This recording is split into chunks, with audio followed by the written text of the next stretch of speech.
Okay. Now we're going to talk about You're you. a very nice man, Jim. Well, thank you. I thought I was going to get all these like. So tell me, Shawn. Oh, no.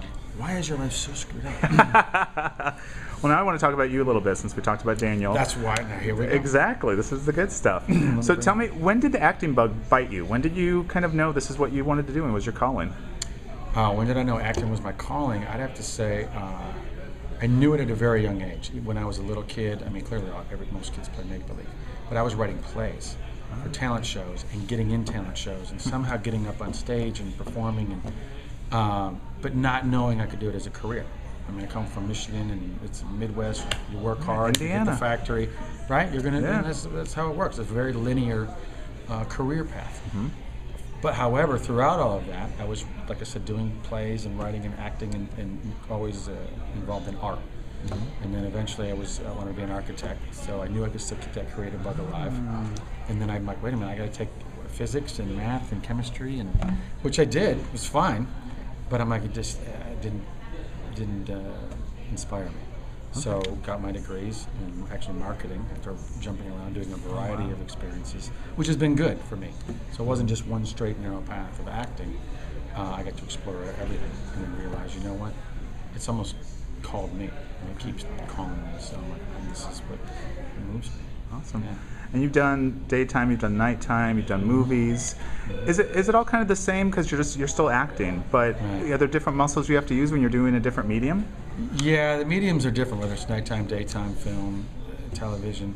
It's a little bit of a different animal. Now, I think with the pacing, for one, and the way you express yourself, and certainly even comedies nowadays. Is it a 3-camera? Is it a single camera? Mm-hmm. These are particular styles that you need to know going into a room, or even some of the films. Is it a dark, heavy, like indie? Some of these indies that I'll do are just, you know what, less is more, and most of it isn't even written.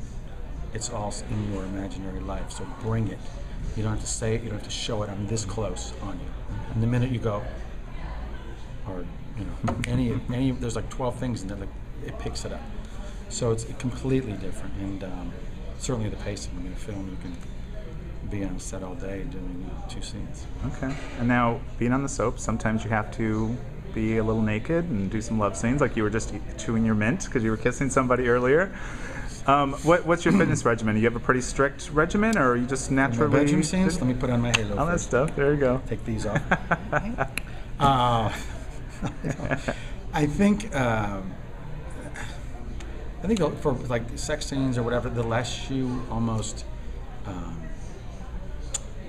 want to say orchestrate it, the better. Mm-hmm. You know what I mean? Because it is going to be basically orchestrated when you get onto the set. Mm-hmm. And unfortunately, I mean, things I do will get cut for whatever reason. But I mean, that's the genre. You know what I mean? You got to know what we're doing, right? So it's not as if we're doing Showtime. So right. Note to self: this is not Showtime or HBO. Right. But you go with it and try to make it as natural and realistic as you can, knowing that it's basically choreographed. Yeah. And so your fitness regimen, do you have to get to the gym every day? How does that work? Well, trust me, if you know you're going to be naked in a day or two, you're going to get your ass to the gym. You just do. I don't know. I got a lot of energy to begin with, so I sort of need that in my life. Mm-hmm. It isn't because I'm going to be shirtless or whatever. And I've kind of always been that kid. I'm very active. Okay, and so guilty pleasure food-wise that you have to cheat with. My guilty pleasure: chocolate, chocolate. Ice cream. Ice cream's my thing. I love ice cream. Good stuff.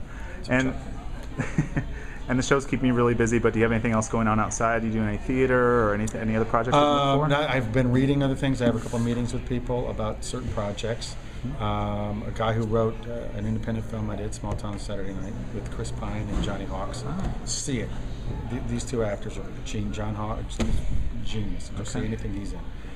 Same with Chris Pine, which I'm sure you have. Mm-hmm. But he's now back in town with his writing partner, and we're going to meet this afternoon. We're going to talk. And so you know what it is? I put it out there. Either we're writing and creating, whether it's treatments or scripts or whatever, any kind of avenue. I think it's my brain. If I could turn it off, I would hit points. Okay. But All right. I can't. Anything else you want to say to the fans before we wrap up? You know what? I just want to say, first of all, Jim Alterman, thank you very much. You're appreciate welcome. you doing the interview. I appreciate it. Not everyone wants to talk to me. So thank you, and thank you, fans, Twitter fans, Insatiable, Dan Lowy, anybody who's a fan of Days of Our Lives or has been following my career. And I get your letters and I get your kind words. So thank you very much for your support. So hopefully we got many more good things in store. All right.